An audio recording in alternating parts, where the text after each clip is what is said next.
Happy Sabbath. Now sunset is a little earlier, so we welcome the Sabbath and we want God to be with us and to bless us on this sanctified day. I'm going to give you a little recap of what we had studied last week and clarify a little bit. Last week we talked about Satan being cast down to the earth. And the scripture said, woe to the earth and to the sea, meaning distress for those who dwells on this earth. And that is us. Did God just cast the evil and his angels down and let them be? Is there any protection for us? Is there anyone helping us to fend off the enemy?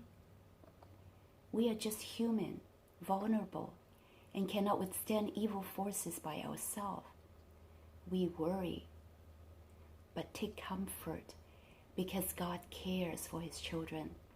He is with us and will not leave us alone. And here are some promises. The first one is in 1 John 4:4. It said, you are from God, little children, and have overcome them, referring to the deceptive spirit. Because greater is he who is in you than he who is in the world. And a second promise that I found, 2 Thessalonians 3:3. But the Lord is faithful, and he will strengthen you and protect you from the evil one. And another verse from 1 Corinthians 10:13. It says, no temptation has overtaken you except what is common to mankind. And God is faithful.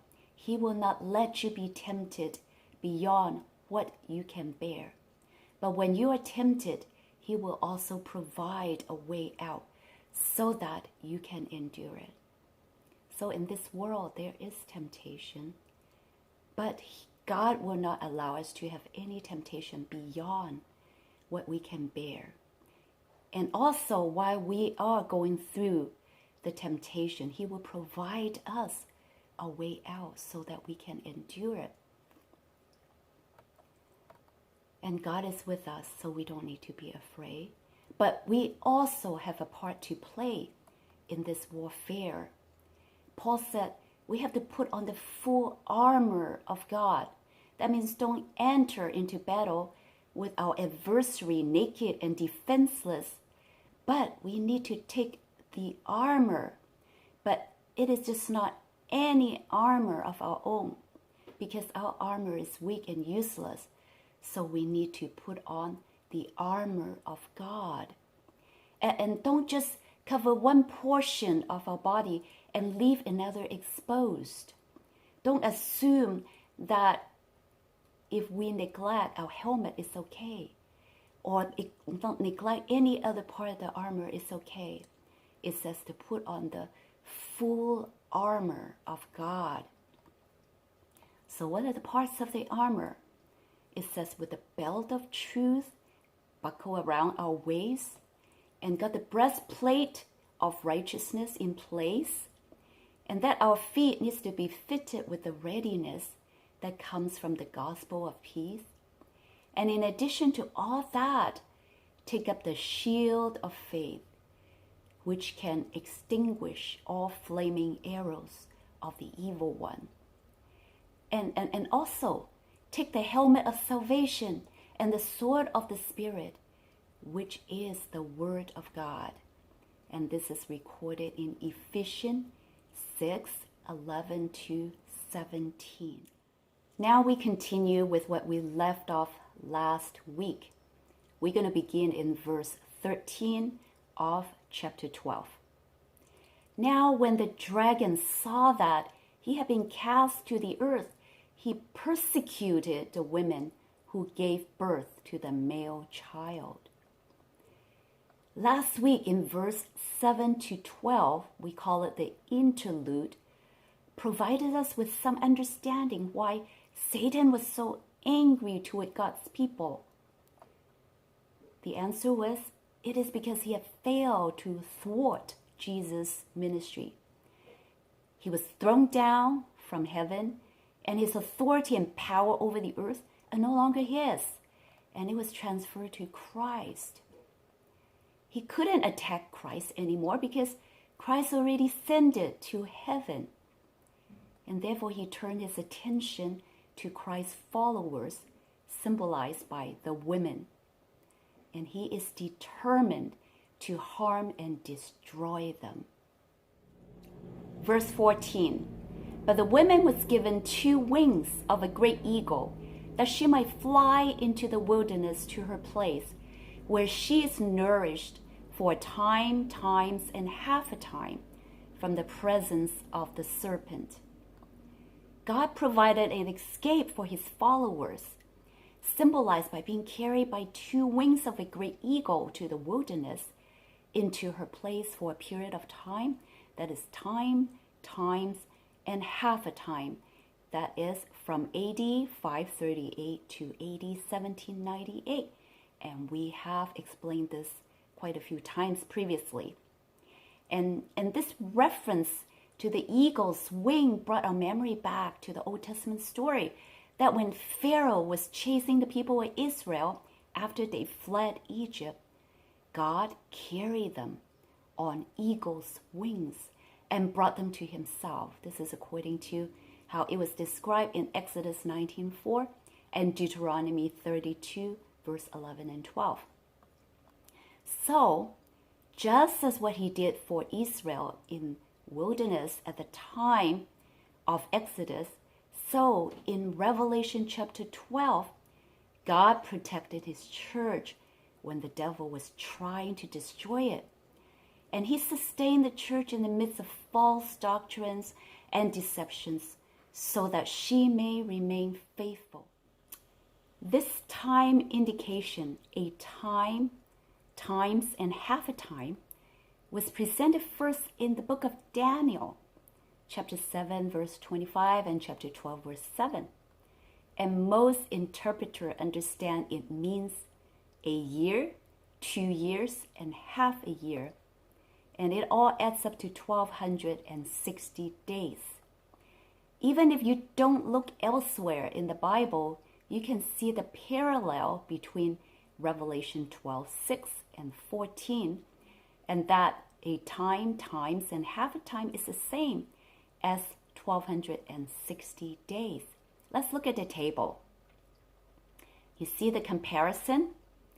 Okay, let me read in Revelation 12:6. It said, then the women fled into the wilderness where she had a place prepared by God, so that there she would be nourished for 1,260 days.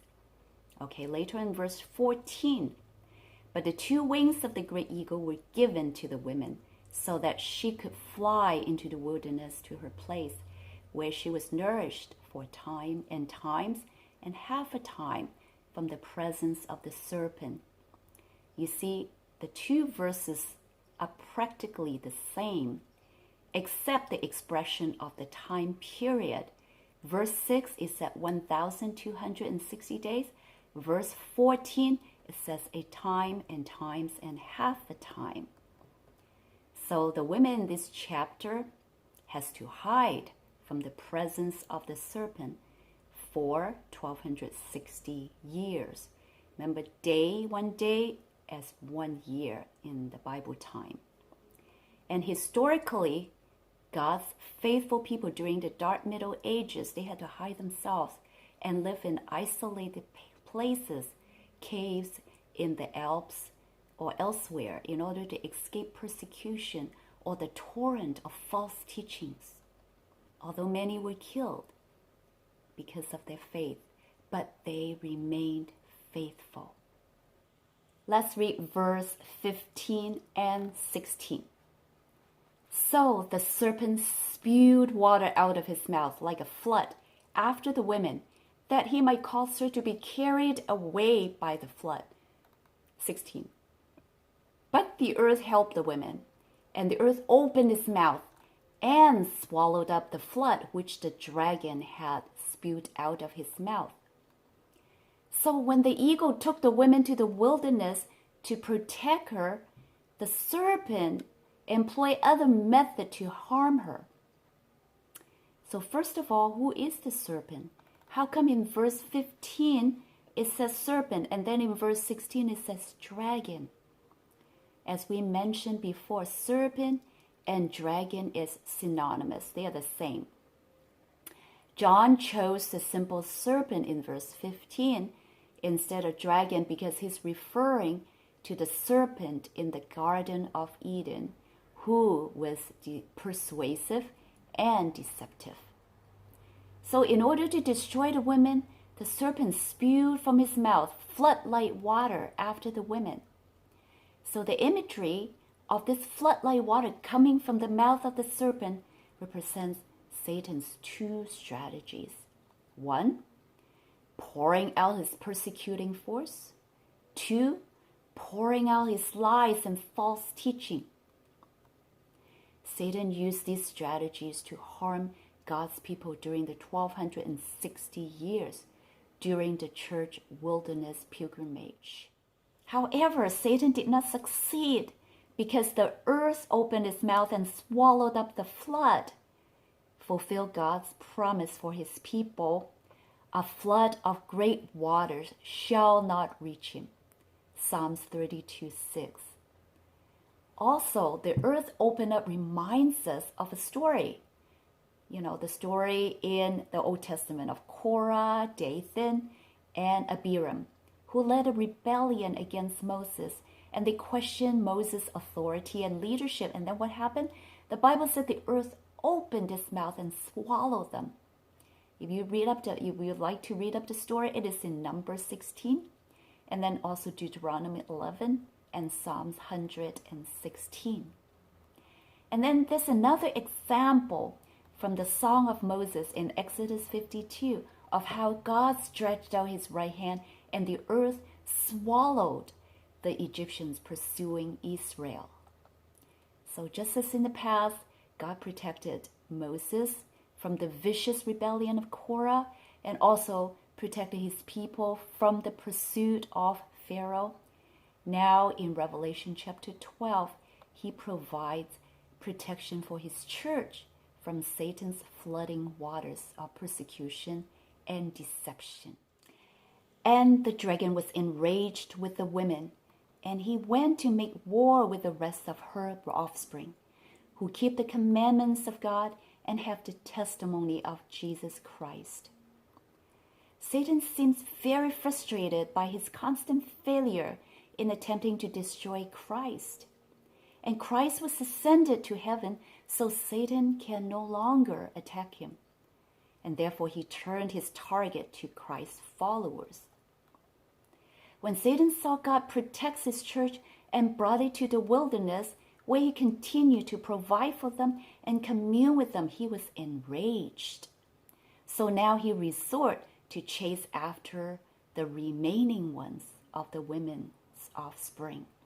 We call it the remnant, and decided to war with them. Why Satan relentlessly wanting wars with God and Christ and his followers? In a nutshell, from the very beginning, Satan covets the glory and honor that belong alone to the Creator God and his Son. And he lusted after God and his Son's supremacy. And that led him to lie and to deceive the other angels, so they questioned God's authority and laws. But why then is he pursuing the church, symbolized by women, and her offsprings? Because Christ is no longer on earth, and Satan himself can no longer enter heaven. And furthermore, it is through the church that God's kingdom, his law of justice and mercy, are shown to the world.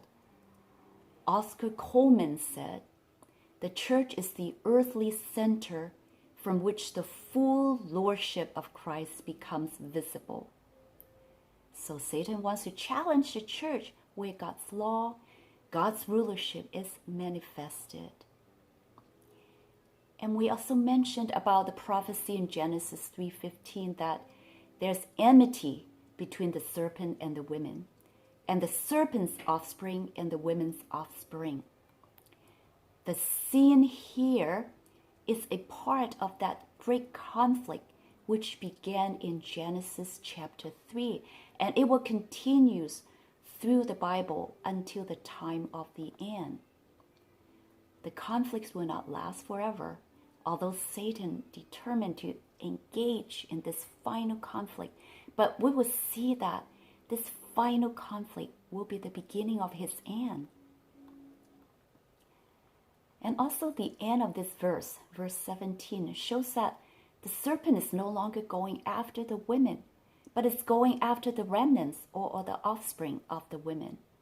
So who are these offspring or the remnant of the women? They are the followers of Christ, living in the last period of this earth history. So what happened to the women? Later in Revelation 17 will show you that this woman has changed. She will have a very negative role during the end time events. And she will eventually turn from her faithfulness to oppose God and his true people. And this is why God's end time people in Revelation are now referred to not as the women, but rather as the remnants of the women's offspring. So how can we tell who are the remnants? They are identified by two definite characteristics. They keep the commandments of God, and they have the testimony of Jesus Christ. They are the end-time followers, or called the remnant. They are separate from the unfaithful. So at the end time, as the whole world renders their allegiance and loyalty to Satan and his allies, God will have a people who will be unreservedly faithful and obedient to him in keeping his commandments and holding on to Jesus' testimony given through the gift of prophecy. What does it mean to have the testimony of Jesus? Well, John himself was the medium through whom God gave his testimony. In another word, God used John through vision to share his testimony. So what Revelation 12:17 is trying to say, that in the last days, the remnants will honor the message Jesus communicated through his end-time prophets, just like he did to John.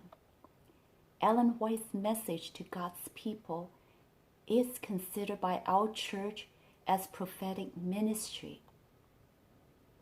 Here the remnants are characterized, like I mentioned, their obedience to God, which means obedient to his commandments and faithful to Christ's testimony revealed through prophetic voice in their midst.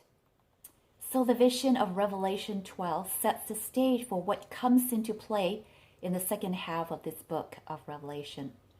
And it introduces the great controversy between good and evil, and the actors are the Lamb, the dragon, and the end-time true followers of Christ. And it tells us that what takes place on earth is just a part of what's transpiring on the cosmos scale. And planet Earth has become the battlefield of this great controversy.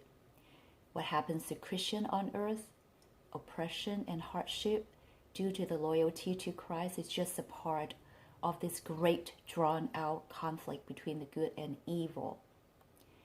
Therefore, an understanding of chapter 12 of the book is very, very important for the interpretation of the end-time issues in the context of that great conflict. Next week, we're going to study chapter 13, and we're going to see how Satan uses his two allies, the beast from the sea and the beast from the land, attempting to win the final battle. And these three form a counterfeit triumvirate against Christ and the remnants. Happy Sabbath.